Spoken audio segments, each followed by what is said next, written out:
Good afternoon, everybody, and welcome again to our Tiki Hut here in South Florida.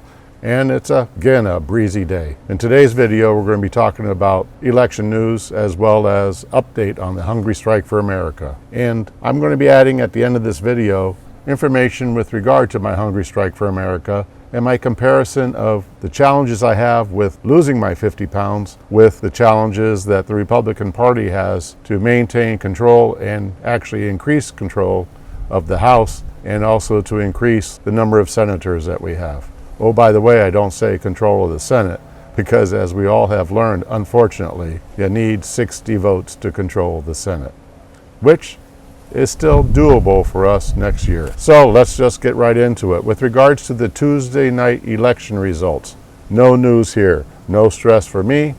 My wife was bothered by it. I said, honey, the only news would have been if it was different than the outcome. We just got confirmation, though, that the Democrat Party is dying on the vine. The fact that they elected a person like Mikey Sherrill in New Jersey as the governor, or the New York City mayor, Mandami, or the Attorney General in Virginia who said those terrible things, as well as the governor of Virginia who wouldn't say anything against the Attorney General.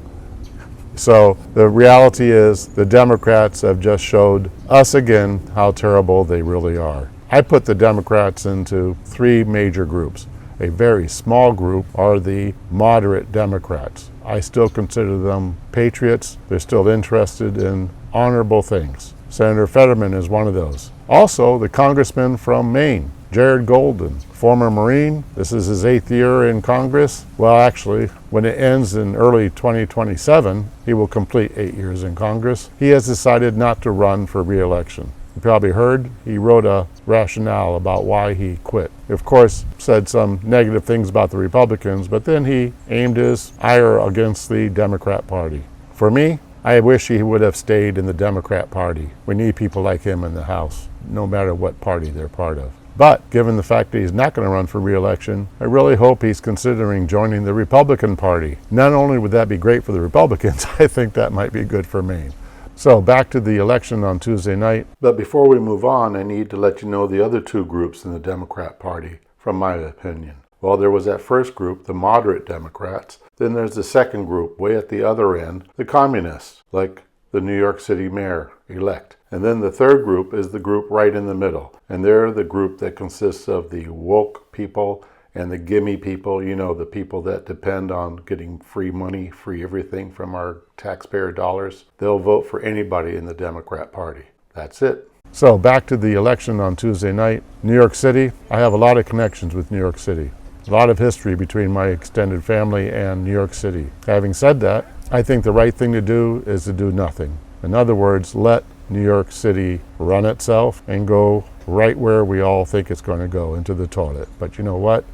I don't think the federal government should do anything to prevent Mamdani from screwing over himself and New York City.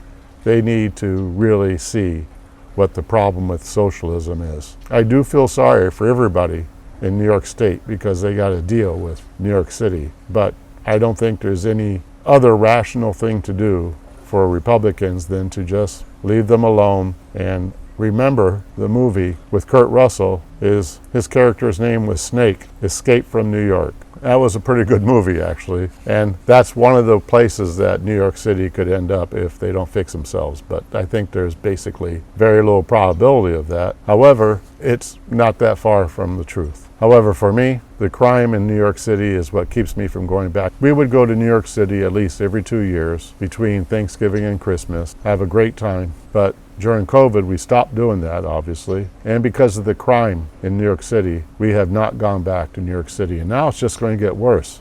So I assume New York City is going to get hit in the tourism area. Enough on New York City. New Jersey we spoke about. By the way, on New Jersey, let me add, you know, after Tammany Hall in New York City no longer existed, New Jersey developed a pro-Democrat machine, just like Tammany Hall in New York City. They were so controlling in the political world in New Jersey that the guy that was leading the effort actually got his son appointed to the New Jersey Supreme Court. Interestingly, his son was not a lawyer. So moving on to Virginia, that is so sad. we had the group I call the gimme Democrats coupled with the woke Democrats. So the woke Democrats from Northeast Virginia that live off the government with their jobs, and the other Democrats from other parts of Virginia who live off the government, also courtesy of the taxpayers, they joined together and voted in the Democrat governor and the Attorney General, who is so terrible. So the lesson learned for us, for the Republicans, the conservatives, from Tuesday's elections is don't be complacent next year. Let's get together in a unified Republican Party. Hear that, Marjorie Taylor Greene? Unified Republican Party. And let's retain the House and the Senate and also expand the two of them. Let's talk about 2026 election news. Well, Pelosi decided to retire. That's pretty big for me. And then we have the congressman from Maine. And you know what? Like I said before, it's too bad that he's not running for re-election. And before I forget, yeah, there was something that impacts the 2026 elections possibly from the results of the election on Tuesday night. And that is, now that the governor of Virginia is no longer going to be Republican next year, be a Democrat, it provides additional power to the Democrats in the state of Virginia, and they could possibly carry out difficult but very possible path to get some redistricting done. They would do it, obviously, to get additional Democrat seats. I think that when they do that, they'll be opening themselves up also to have additional Republican seats next year. However, it is whatever it is. But I think in Virginia, and I don't think in New Jersey, there may be some redistricting news showing up in the future. Now, speaking of redistricting, let's combine that with the Hungry Strike for America. Yes, I lost another pound. So for the Hungry Strike for America official sign, there is another star. That makes 16 stars on the official sign for the Hungry Strike for America. And in order of who voted the most percentage-wise for President Trump in 2024 from states, in number 16 position is Missouri, which is a neat one to go over right now because they recently signed into law a new redistricting map for next year, which gets rid of a Democrat district. However, there is litigation going on, so we don't know how it's actually going to turn out. So let's go over the senators and then the congressmen. First of all, Senator Hawley comes from Missouri. Now, a lot of us see him on TV periodically.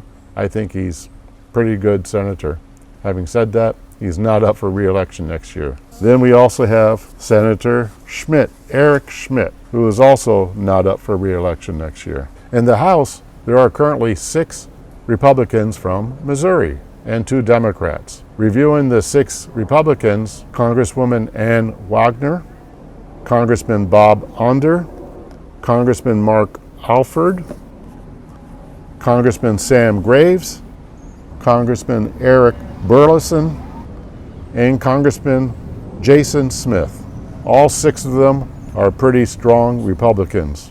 In the Democrat world, the 2 Democrats are in District Number 1, Wesley Bell. He actually is a pretty good person. He was just elected for the first time last year, and he actually won the primary for the Democrats against Congresswoman Cori Bush, who is one of the 5 original squad members in the House. Because of his pro-Israeli stance and Cori Bush's anti-Israeli stance, he was given some good donations by some pro-Israel organizations. And he's the son of a police officer. All told, my limited research into him is that he is a decent fella who hopefully will remain in the House. And what I mean by that is the redistricting map that has just recently been approved, if it makes it through the court system, has him retaining the ability to stay in the House. The Democrat who is losing his seat, if the new map is approved, is Congressman Emanuel Cleaver. Congressman Emanuel Cleaver is a decent person also. Actually a pretty good guy. Unfortunately, he's a pretty good Democrat from the get-go, which means that for the sake of our country, it'd be better if he was replaced by a Republican in the House. So that's it for Missouri. Here's the official Hungry Strike for America, United States of America map with Missouri colored in. Remember, that's one of the rewards I give myself, is to pull out the red pen and color it in. It gives me something to do after I verified every Wednesday morning that I lost a pound. I put the star on, I outline the star because it's not that easy to see, and then I color in the state. So as I promised earlier in the video, Now I'm going to have a discussion about the similarities between my Hungry Strike for America and the 2026 elections, at least the run-up to the elections in 2026. Because the result of my Hungry Strike for America is being 50 pounds less weight, being much healthier, and the result of the getting ready for the 2026 elections is we maintain House control and we get more seats in the Senate. So that's wonderful both ways. The first similarity is the wonder associated with our country being able to handle things like the stupid results of the Attorney General in Virginia and the two governors in Virginia and New Jersey, and the really ridiculous result of the New York City mayor race in New York City. The comparison between that, where our country can take care of itself and will right itself, and the body. The body can transform and take care of itself. If you weigh, like I did, way too much, you can end up losing that weight, and your body miraculously can handle losing weight. It's designed to be able to be healthy. It's designed to be able to handle not eating as much, eating healthier. It is designed to handle what I'm putting it through, just like the country is designed to handle what the Democrats are putting it through. So that's the first similarity. Second similarity is you got to be honest. Now, in the Hungry Strike for America, I turn sideways, look at myself in the mirror. Talk about being honest. Frontal, not that bad. Sideways, it's a totally different story, okay? So I don't suck it in. I don't purposely bump anything out, but just being normal, it is let's just say, an honest perspective of the rationale for me to want to lose weight. And guess what? I also see me as my wife sees me. I love her more every time I look at me because she loves me the way I was and I am. Fortunate guy. Now, with regards to the election in 2026, got to be honest, what I mean by that is primarily who we select as our candidates. Just because somebody ran before and lost is not the reason to pick them to run again. Just because somebody gave a lot of money is not the reason to have them run. Just because somebody is a good friend of somebody is not the reason to have them be the candidate for the Republicans. We need people who are not only principled and good people, honest people, American patriots, but they have to be winnable. And that's different from each House district to each House district, different from each state to each state. There's a lot of examples in the past where Republicans didn't pick the right people. Having said that, the people they picked, I know were all good people, but they didn't win. And we should have known that in advance. Of course, in some examples, we did know that in advance, but we still, as a party, supported them running. We have to be honest with ourselves this time. The third thing is, this is work. Constant work. You have to be constantly focused, day to day. There are consequences if you lose focus. Just like getting ready for the 2026 elections, if we lose focus as a Republican Party on what the real goal is, we want voters to want to vote, and we want them to want to vote for Republicans. We want them to want to vote for the good of America's future. So we need to ensure that we are, how can I say this, every day focused on that. There needs to be some plans. Now, I do trust a lot of the people that are running the Republican Party and the people who are running the Senate and the House and Trump administration and President Trump, but I haven't seen any grandiose communication, so I'm not in the small inner circle of 2026 election preps, but I think that each of us needs to figure out what we can each of us do to support proper 2026 election results. For me, I'm losing the 50 pounds, calling it the Hungry Strike for America, where MAGA meets MAHA. I'm doing it for my health reasons, but also because of my superstitious reason to believe that if I lose 50 pounds, we'll do better in the House and the Senate.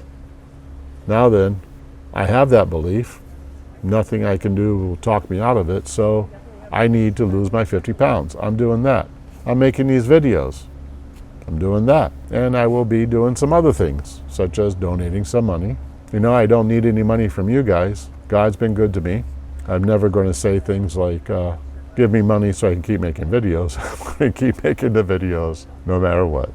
So anyway, that was number 3, stay focused. And oh, by the way, part of that is there are consequences if you don't stay focused.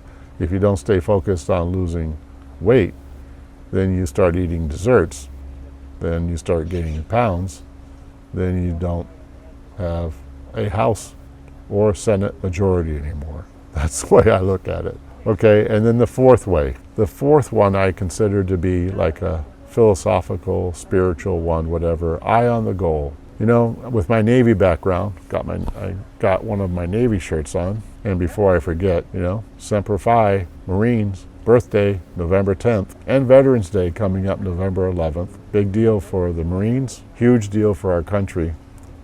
But back to the Hunger Strike for America. So the philosophical, spiritual thing is keeping your eye on the goal. You know, if you lose sight of where you're navigating to when you're on a ship, you might get blown off course. You always got to be ready to reposition yourself, to change your course, that type of thing, in order to get to the port that you're trying to get to. So back to the elections. You know what? We want to maintain control of the House, and we want to expand the number of seats in the Senate. That is hugely important for lots of reasons. We don't need to go into those now.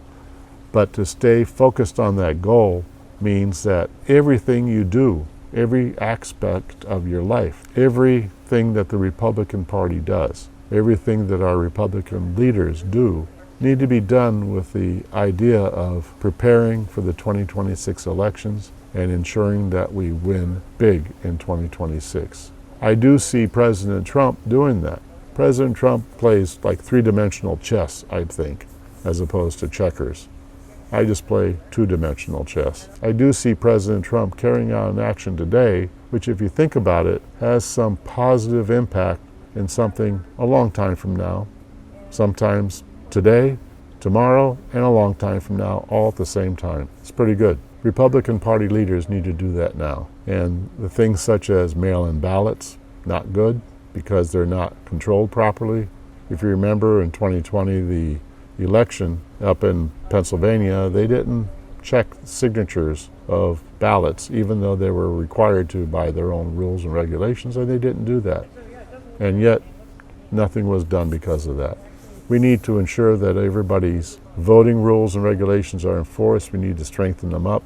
Whatever the Republican Party, whatever the House, the Senate, and the President can do to help do that would be good to make our elections stronger. So, living and breathing American, ensuring that American values and principles win out, to ensure that the Republicans gain a bigger majority in the House and a bigger majority in the Senate. Those are things that we need to weave, as that old cotton advertisement said, weave it into the fabric of life. The bottom line is, if we love our country, we need to fight for our country. And what I mean by that is not carrying a weapon overseas.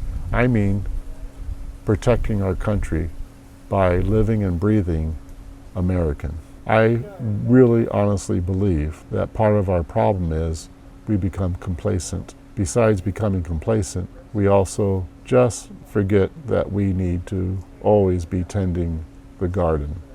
We always need to be ensuring that we're protecting freedom. You know, I'll give you a good example of something that is not the way that it used to be. The American Civil Liberties Union. I remember a day when they used to defend freedom of speech for everybody, including KKK. They don't do that anymore. They've been taken over by people who no longer care about defending rights for everybody. They just care about defending rights for certain people. A lot of organizations have transformed like that. So what it really comes down to is we, the people, need to be the keepers of the freedom for our country. We, the people, need to ensure that we, the people, support freedom and ensure that our future is secure by doing great in 2026.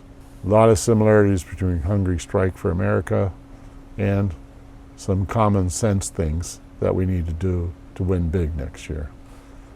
I sincerely thank you for watching this video. I sincerely thank you for giving me the support of knowing that some people are watching, some people have subscribed. I greatly appreciate that. It's helping me with my weight loss program, and it's helping me learn more about our country. And oh, by the way, I enjoy it. I really do enjoy making these videos. And I'm hoping that as we get closer to 2026 elections, more and better information will be provided.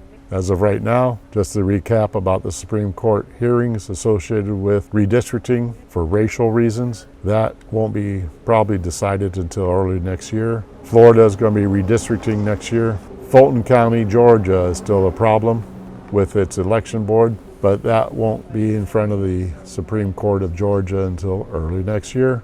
In the meantime, God bless you. God bless President Trump and his administration. And God bless America.